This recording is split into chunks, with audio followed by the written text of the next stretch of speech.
যারা বিভিন্ন ভাবে বাংলাদেশের ভিত্তিক রাজনীতিবিদ কর্মসূচিতে টিকে নেয়, এই দেশে আপনারা আমাদের সাথে সম্পৃক্ত হয়েছেন।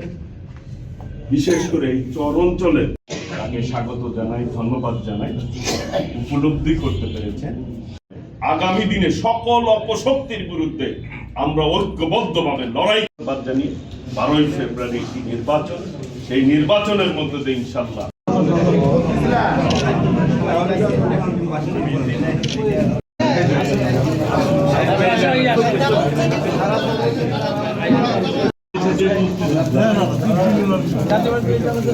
ভাই ভাই ভাই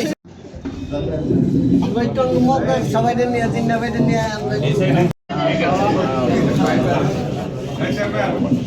ঠিক আছে।